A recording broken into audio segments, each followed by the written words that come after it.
the cringiest caption I've ever written. You're not ready. You're not ready. Wait, let me see it. Okay. The first sentence. Another reason why a lot of aspiring creators or whatnot tend to go into debt trying to make this a career. Oh my god, the cranberry. This is a really fun one. Hello Beans, welcome to another YouTube video. Today I have a special guest with me. This is Mina. Some of you may know her from like very old New York vlogs, probably Instagram, probably TikTok. Would you like to introduce yourself?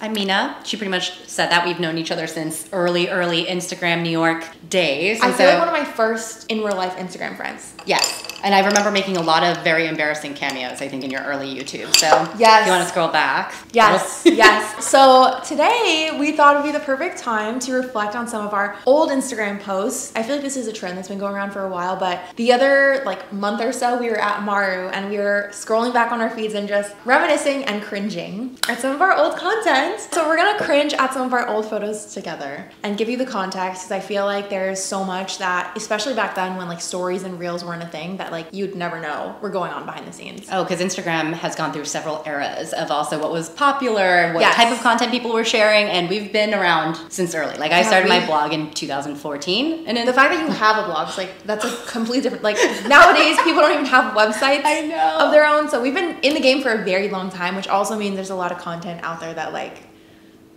is embarrassing. Yes. So let's get into it. I thought we could start with our first Instagram post ever. I feel like that's a good place to start. Let's look at yours. It's very telling, and mine is very embarrassing. It's very on brand in a way, though. It is. My very first post. Wait, let me see. Oh god. Okay. You have to understand that when I first started posting, I kind of just gone vegan. Like I was very in it. And every vegan goes through this phase of like, just being very passionate. Like you've just learned this thing you want to tell everyone that you know. I had tried to go to like a protest because, but the photo, I know, it's not in my nature. And I remember I stayed for all of like 6 minutes and I cried because what's happening in this photo is, I'm probably gonna have to like censor this. This is a protest where they held a vigil for animals that were used for like testing and other things. So in this photo, everyone is holding a dead animal. Oh my gosh, wait, I didn't even realize that. Yeah. These were supposedly procured like ethically, like no animals were killed to make this protest happen, but like obviously the intention is to like shock you and like, you know, make you feel very emotional, and it did. I cried. I mean, yes. So I had a little moment of like activism, and then I realized that that wasn't for me because it made me cry and feel like so drained. So trigger warning if you go look at that photo.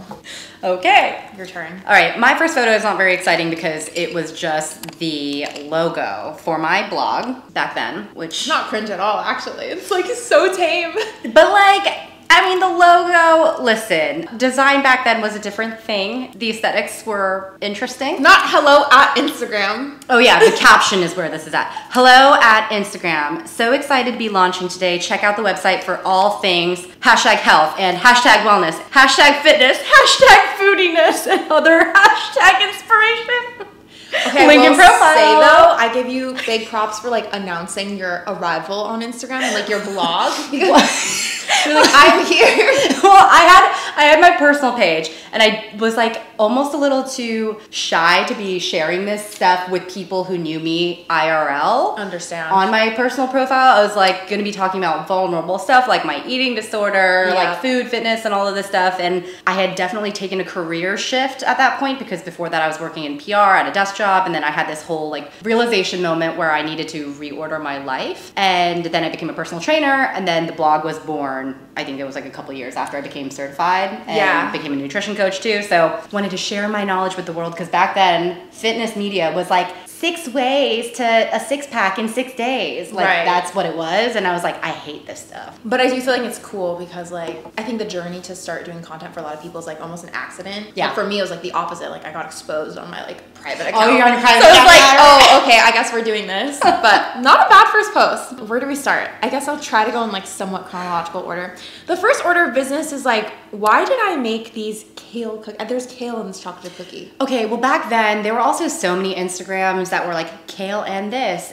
Kale was having a moment. Kale and cookies. Yes. Well, Kate and kale. Yes. Like kale was no longer the thing on a veggie platter off to the side that you would get from the grocery store. Kale became like, well, that was also the era of like superfoods. Right. You know? This was 2017. So I literally did kale, avocado, hashtag super greens, chocolate chip cookies. Honestly, they were good because anything with chocolate is like edible, but like, yes, but I think I took them off the blog. I think you also like brought up the saturation in the kale color in the green. Brought down the saturation. Green. Yes. And like look at how desaturated the background is. Wait, and also I want to note this is also a horizontal picture because that's how you shoot on a DSLR most of the time. But like Instagram back then was still figuring it out with square posts or like horizontal. There was no vertical post yet. No, there was no vertical post. And honestly, these were the days where I feel like I was really living because like, so she's a photographer and I feel like I could just shoot. I mean, I could shoot like for a month's worth of content in 3 days. It was so nice. Now you have to post reels. Well, there was no video back then, especially short form video like that. So everything was just about photos. And so we were just talking about this, and you'll see in one of the other food pictures that we would make a thing, or at least like part of a food recipe, because I also started out food blogging mostly. And we would reuse that thing because it took so much time and effort to make 4 other sets of photos for more content. Or what I would do is I would take a picture of one recipe and then like change the angle and like re-crop it. So I would post one recipe like 6 times, but like spread it out. It was so great. It was a time to be alive. What a time. Batch content was different. It was amazing. Okay, would you like to go next? Hang on, I took a couple of screenshots of different eras of my Instagram because I definitely have changed a lot, but we'll start with the food. Smoothie bowl. So context on this smoothie bowl. I think I called it like the green power protein smoothie bowl or something like that. And in this photo, if you look closely, you can see how things are sinking because I remember, I think that day blended the smoothie not well enough and like not with enough frozen fruit. So it was very liquidy, but I had to get a pretty shot. You can see that my toppings are slowly starting to sink in, but this was like the bowl era. Oh yeah. So I think that came after the coffee shop era, especially in New York in Instagram. There was like the big coffee shop, like the hashtag cortado with like, you know, the cute little trendy coffee shops. And that was like the boom of the Australian cafes too in New York. So a lot of fancy coffees, that kind of stuff. And then came the smoothie bowl era where it was just like constantly who could make the most colorful smoothie bowl with the most like healthy, still kind of newish ingredients like bee pollen. So to add on to that, my smoothie bowl era was pretty bad. If you guys remember following me back then, this was like 2016, 2017. It was all about colorful foods, always natural, but like very bright blue, purple, pink, like the more colorful, the better. And what I would do is I would frame the smoothie bowl like multiple ways, but I would also like reblend it and turn it into like another smoothie bowl because I was like going through bananas. I had to like buy bananas in bulk to have them frozen and ready to go. Like it was not easy. And then I put protein powder to help it get thicker. So this is a blue spirulina smoothie bowl, which I'd probably frozen and rethawed like 3 times. Yeah. Spirulina was also having a moment. I remember that. Not cheap either. Nope. So that was my era. And then we've got this purple one, which is apparently inspired by my aura. Oh my God. Wait, what are the little stars cut out of? They're banana stars. Oh. The labor that I would go through to like decorate these bowls was out of control. Well, also too, I feel like the context of that background of that photo was crystals. It was an aura photo that went with the purple smoothie bowl. So it was like lots of a little bit of like the horoscope mystical crystals. That was like back when everyone was like, at least on Instagram wellness era, when people were like putting crystals in their bras. People were just burning Palo Santo left and right. It was and this backdrop is like a marble slab. Yes. And it's so fucking heavy. Was yours from Crate and Barrel? Mine was from Williams-Sonoma. Okay, it was like this big, basically. And I had to do everything on this one thing. And my other hack was that this bowl is actually tiny because I didn't want to have to style this massive bowl. So this was like a baby serving size. Oh my God, wait. So my smoothie bowl's on the same thing. It's on the marble. Exactly. Yep. You know what? Everyone had their marble slab days. I know, because it's not like back when you're 22 or whatever, you could afford to live in a place that had a marble countertop. So we were in like shitty New York apartment, like dark. Oh, I had my marble slab over by my window. Exactly. And I'd be like crouching down on the floor to try to get the shot. Yep. Yeah. So. When I started my blog, it was about like food. I think I divided it into like 3 different things where it was like food, fitness, and life. And I was kind of going through my own personal transformation of like letting go of a lot of shame. This was like right before I think I discovered Brene Brown. This is circa 2014, 15. And a lot of motivational quotes. And back then, did not know a lick about graphic design or how to make cute lettering on things. So I think it was like some kind of janky app where you were limited to 5 different fonts. And you can see the font that I'm actually shocked that you posted this because you've always had a good design eye. I think it's shocking. Because I didn't know how to put text on a photo, and this was my only choice. Can you please read it? I mean, well, look at the photo in the background. It's really pretty. It's a gorgeous sunset in New York. It says, oh my God, that's just embarrassing. All frustrations are self-induced. The outside world can invite us to become upset, but the ultimate power to choose whether we accept the invitation lies within ourselves. Okay. Words were spoken. I like the sister liking the picture for me. That's great. Yes, the always. support is there. But I forgot about that. It was like hashtag Motivation Monday, hashtag Fitness Friday. I think it was like hashtag Trainer Tip Tuesday because I was a personal trainer, and so that was like a big thing. That's kind of how I sectioned off my content. And back then, also with blog posts, I was posting 3 times a week. That's impressive. I could never now. Could never. Yeah. What's next? I feel like we need to talk about the fitness and like yoga. Oh my gosh. Time in our lives because I started with only food and then I started like slowly posting pictures of myself. Okay. At this time, okay, we lived in New York. So I feel like the good thing about that is that nobody really gives a fuck what you're doing. However, the streets are dirty, and that's relevant because we would just pull out the yoga poses not warmed up in the middle of the street. Like, I don't know what this is, but like... Also, like, throw your bag and your other clothes like, on the street in the corner out of the shop. Your camera, your phone, just like throw it on the street. Yeah. Disgusting. This photo, I don't even know who At least took we're this not photo. barefoot. I think we asked a stranger to take this picture. Really? Now that I think of it. Oh, wow. Bold. So, yeah, we would just get down with the yoga pose like anywhere and everywhere. The weirder the spot, the better, actually. It was almost like, I mean, you have a couple to show, but... Well, like, it's like, I feel like we would seek out backdrops, whether it be like a colorful, like, graffiti wall or like a beautiful New York landscape type of thing. I have a bridge under the bridge. Where's that? Here we go. Yes, a bridge under the bridge. Like, I remember also too, I think it also gave us a spine a little bit to not care who's watching. And like, while most people in New York just kind of carried on their way, there's also a lot of tourists in New York who are like, what are these girls doing? And this was also before like creators, influencers were a thing. So they would just kind of stare like, what are these people doing? Why do they have their cameras? Why are they changing kind of halfway in the middle of the street? Oh yeah, bridge on a dock. That one's pretty though. I feel like we need to show like, of course you would like never do yoga there. Like you'd get so many splinters and it's probably it was so bad, and it was I think it was damp too. This was Are these added light flares? I don't think that's natural. Yeah.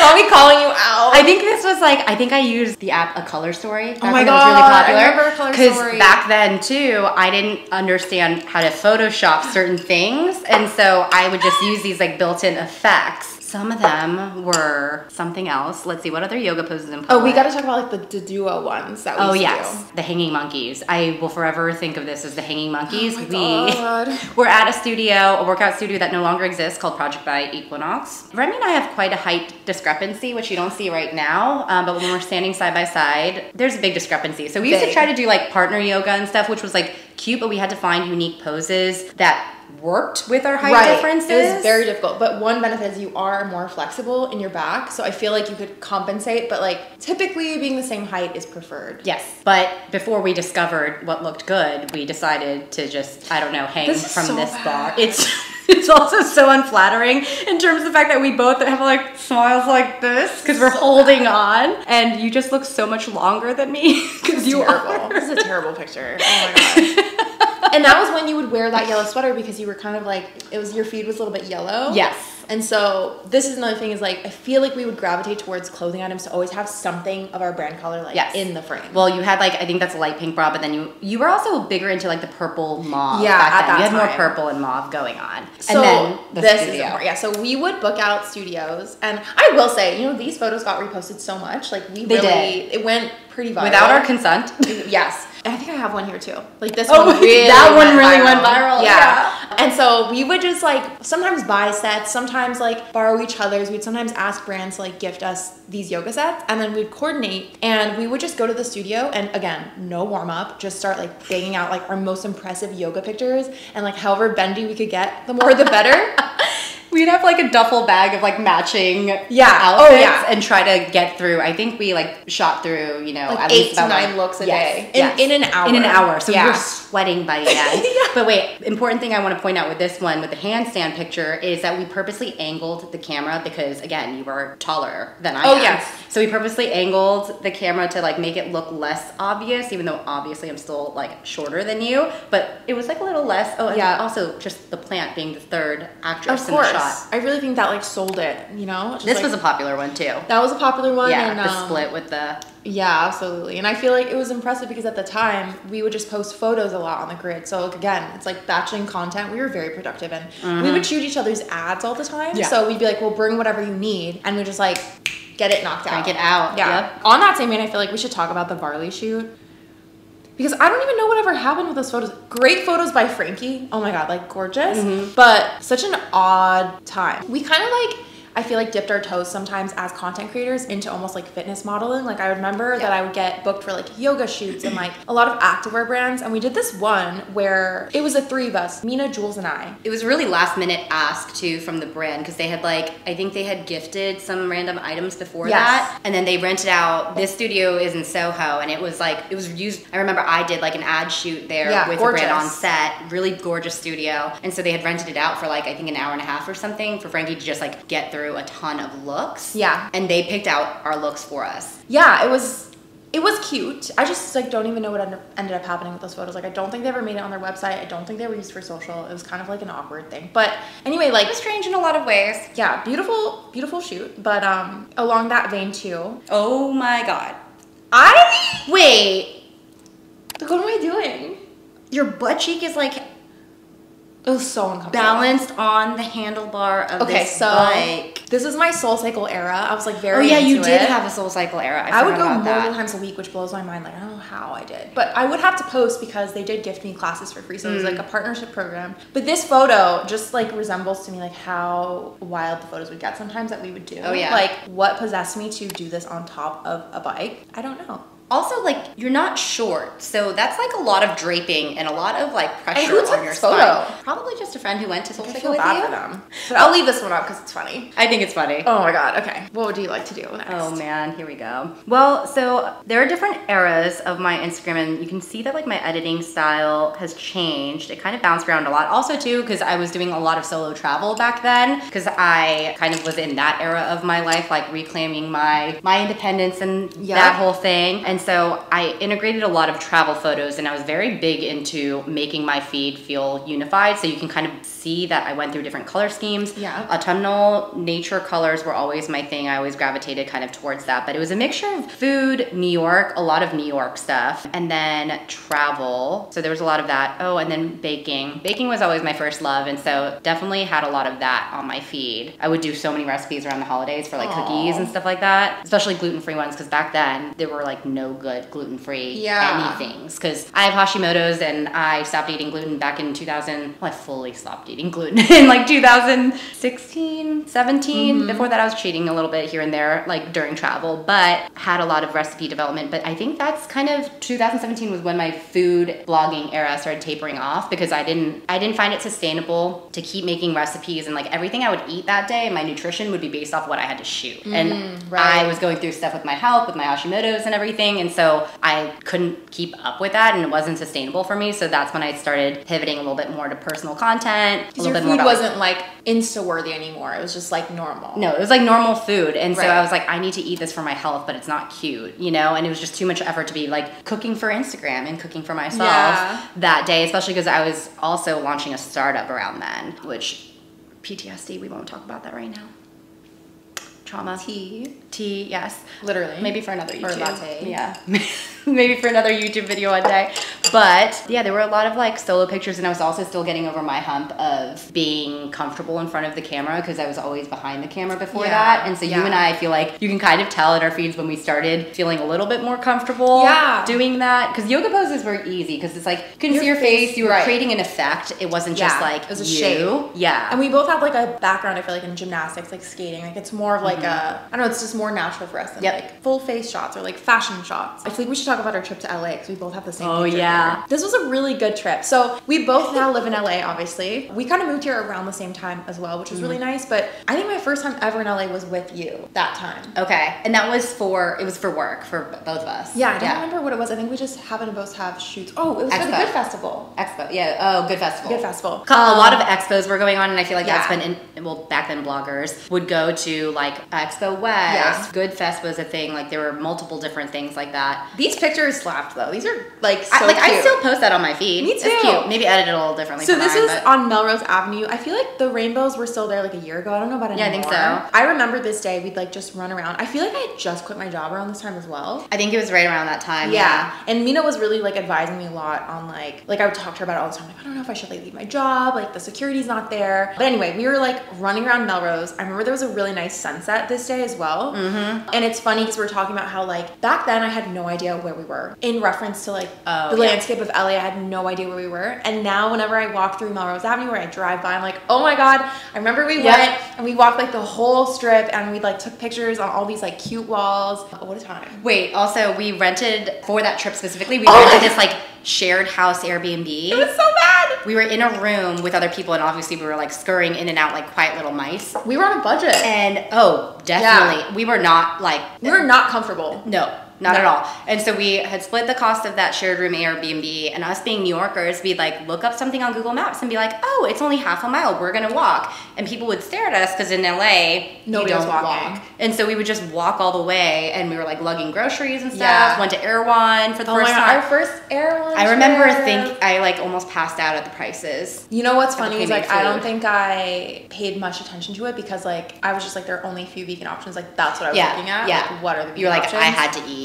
That was the first time I had the tofu sticks. And then I used to always get the curry chicken salad and then throw it on greens. But yeah, because that was Expo West. And so then, we took a bunch of photos, I think, like on the wall and all that. I think we went over to did we go over to the water? This was back when Ubers in LA, like you could go cross town for like $6. Yeah, it was so cheap. And there was Uber Pool even. Oh, yeah. What a time that was. What a time to be alive. That was kind of the golden era of like car sharing. But at the same time, I don't know how the drivers were compensated back then. But quick, this is like the cringiest caption I've ever read. No, you're not ready. You're not ready. Wait, let me see it. Okay. So this is when I quit my job and I was going through a lot of things because basically I was on like the borderline of like another relapse and things were not going well. Like I was not having a good relationship with the company that I was trying to leave because I wanted to do like a personal leave. Basically it didn't end up going well. They like made me quit instead of firing me so that I wouldn't get even like any buffer. Or anything like that, yeah. So I ended up being like basically forced to quit my job. And you could just tell I was projecting so hard. This caption is so bad. Wait, now I need to see it. Okay, the caption says... The first sentence. I mean, but it's honest. I feel like a lot of people can relate to that though, especially. Okay. Obviously addiction was on the mind, okay? So salary is the most powerful addiction. In the last month, I've said goodbye to several things that weighed me down, but I still feel a combination of light and complete internal freak out. The scariest move was leaving my job. I mean, this is all true, obviously at the time, but like this next part. I wish we lived in a society where it wasn't considered odd to value things other than a corporate title, a salary, and a structured day, life, and future. Obviously, I was talking about basically having to choose between being comfortable and having what's considered normal and like being sober and maintaining like your mental health. So that was like a big time for me, but this is a little much. Like, I feel like for anyone who's still working a corporate job and has a salary, it's just, it comes off very like, oh, you have an addiction because salary is like the most powerful addiction. Wait, but to be fair, Remy's a couple years younger. She's like you're like an entire university period. Yeah. Younger than I am. When I graduated, we were in like the worst job economy. My first job paid me, I worked like almost 90 hours a week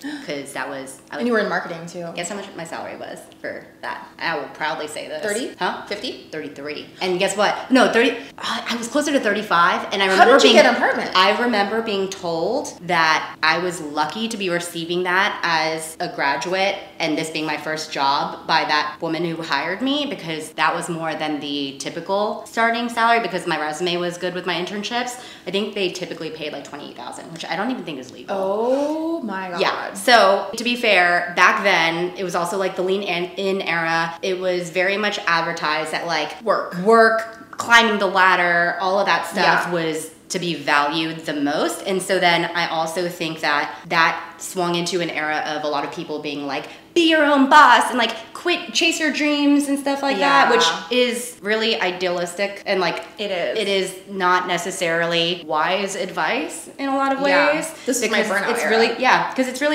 really hard to work for yourself, and a lot of people don't realize that also making your passion into your full-time job can really burn you out on your passions, and that it's not a job is still a job in so many ways. And so I feel like that was very representative of like the time that you were at. I mean, I did feel stuck because I'll say my starting salary was 68, and I remember thinking like that's really good, but when you break it down and like after taxes and all of that, it's still, I needed a guarantor to even get the apartment that I had. And it didn't make sense for me. This like really shitty Upper West Side apartment, kitchen was so tiny and dark, which is why I had that marble slab to make things work. And even so, it was like out of my budget to be reasonable. And so like, yeah, it is like really difficult to escape in a city where like everything's so expensive.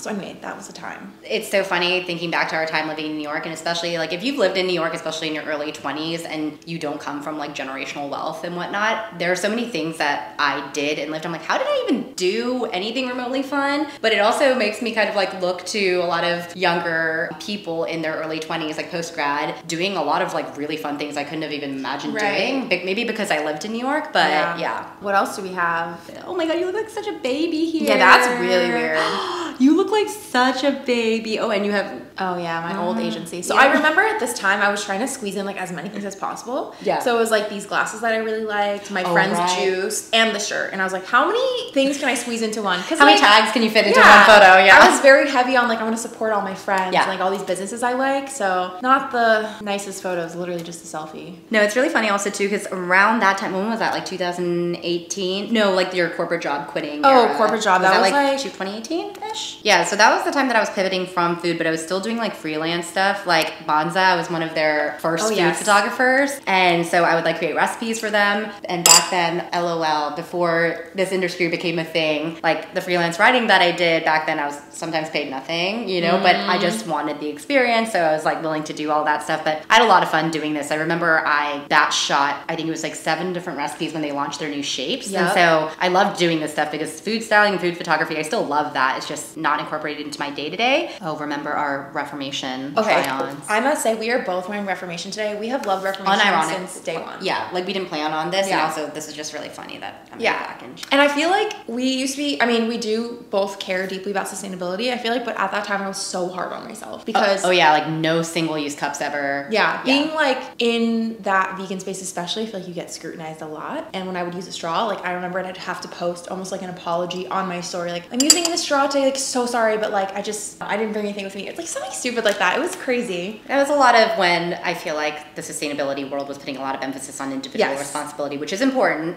but there's more to it than that as well. Maybe we should talk about ads. Do you have any ads that are like really cringe? Well, this isn't an ad, but I mean this one, I remember I posted at this really cute, it was like a really cute wellness place that did infrared saunas, I think massages and stuff. Very you. This was also when I was, well, this was like an exchange situation because I was going through a lot with my autoimmune stuff and infrared was helping. Is that the place in Chelsea? No, it was in West Village. No, West Village. And they were really generous with letting me do an exchange thing because then I promoted stuff for them and their services. But that was also back then when I was like too poor to be doing this on my own. And so that's also another thing that people don't talk about a lot in the influencer and blogger industry is that a lot of the time you kind of almost have to spend money to make money. Yes. Which is another reason why a lot of aspiring creators or whatnot tend to go into debt trying to make this a career. It's true. Whereas like we came into it in a different way. Yeah, this one is like very representative of that. So this is at the vegan Mexican restaurant in New York. And see, this is the thing, like my gripe with restaurant photography and like like being a food blogger can be difficult because being paid in food is not going to pay your bills. And I feel like that's something you have to learn over time, being a content creator. You do have to do, I feel like, certain things for free, or you kind of have to like, you know, you have to build yourself up, right? Yeah. But with this in particular, I remember feeling like I had this realization that when you go to eat at a restaurant and it's comped, you still are spending the money to get to the restaurant, and then you have to cover the tip. Of course I'm going to tip, you know? So at the end of the day, like I'm still paying to do some work, but at the same time, restaurants, I mean, they don't make that much money outside of like covering their costs. It's a really tough industry. But I always struggled taking restaurant pictures because I'd be like, is there any pink? Is there any lighting that's not this like shitty indoor lighting? Like, can we just like dark. Make it look nice? Put me near a window. That was such a struggle for me. Well, put me near a window. Well, especially because natural lighting at that time was really big in food photography, whereas like now flash lighting, harsh contrast is in, not back then. And so I remember that was also really challenging because then it wouldn't match your aesthetic or whatnot. But going back to your point of like having to go to these restaurants and whatnot, it's like if you want to do a roundup of like my 10 favorite spots in New York for this type of food, you'd have to kind of spend the time to go and the money to go and get your comped meals, but still to put something together of value. Yeah, it's really tough. Like a comped meal is obviously always great, but when it is your job, I think you have to be a little bit more disparaging sometimes. Like, when is it worth it? When is it not? Oh my God, the cranberry.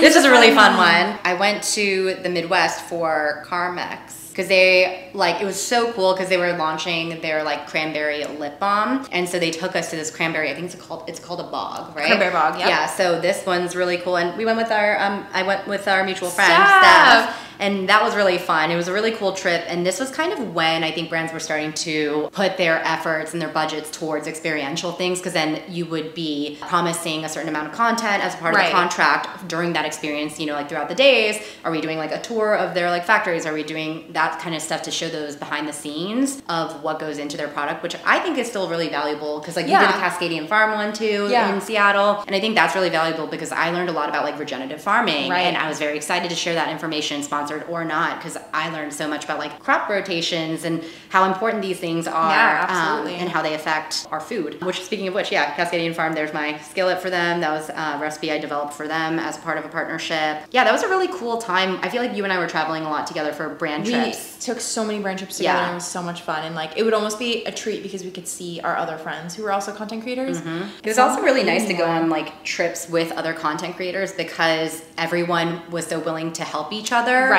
get the content that they needed. So it's really efficient for a lot of brands too. Yeah, things have changed a little bit with brand trips now. And like we back then didn't have photographers. I feel like now it's common to work with like a photographer, but back then we would just kind of like do an exchange with each other, and like we would do, you know, shoots for a whole day and just take each other's photos. I really want to find this cranberry photo because I don't know where it is, but essentially the activation was they created a cranberry bog in the middle of Rockefeller Center and they put a glass plate on top and they made us do yoga on it. It was like in the middle of everything. Cranberries. Yeah, it was crazy. Hopefully I can find the picture Made for some cool photos, I remember. Yeah, definitely. Again, like this is like an on-site ad that we took a picture for, and it's so stressful because that was sometimes you're not promised a very appealing or aesthetic. You also added scene. I know, because I thought it was so dark.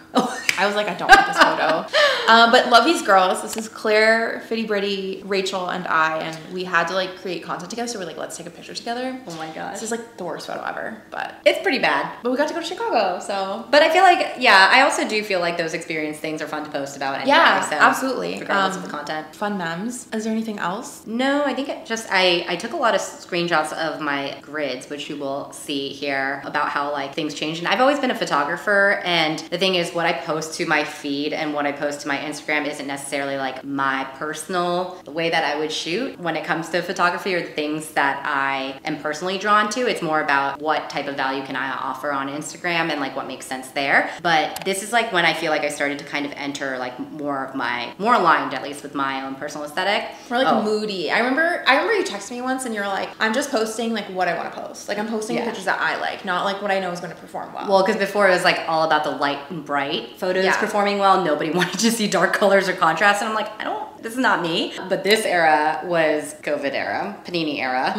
And so everything had to be basically shot inside the apartment. So I think that like my apartment decor at the time in Brooklyn basically informed my aesthetic because it's all like shoot. That was your background. Yeah, exactly. Good thing that apartment had light. I missed that. What would you say is your most cringy photo out of the day, or out of this out of these screenshots? Probably like, why am I in a tree?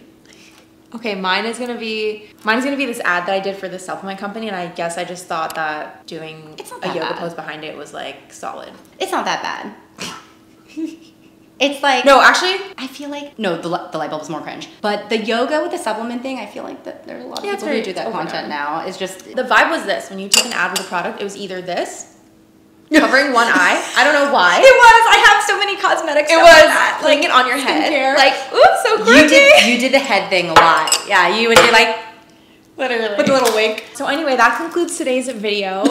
It's good to laugh at yourself. That's all I'm gonna say. You know, like, I think I'm the type of person where even if I've taken a photo 3 months ago, I'm probably gonna cringe at it because I just am so used to putting out new content all the time that I'm like, ew, old content is just like makes me cringe, and we're always growing and changing as people. Yeah, and I feel like looking back at my feed, I feel like fondness for who I was in those stages, you know? And I'm like, yeah, there's certain things that were cringe, but I also feel like it was like us trying to adapt to what we thought like would resound, and that and people then like. Finding ourselves, which I feel like has been the coolest part of this. Is like, I definitely still play into posting what I know is going to perform, but I also really value making sure that like my content is something that I love and like I would post anyway. Yeah. I think that's really important to find. Yeah. But anyway, I hope you guys enjoyed this video. You can follow Mina. I'll put her handle on the screen. And please don't scroll back through my feed. It's very cringe. If I start getting likes on old pictures, I'm going to be very upset. Yeah, if please go like her old No. so she'll know who's watching. Oh my god, it's so bad. Alright guys, thanks so much for watching this video. See you in another one. Bye. Bye.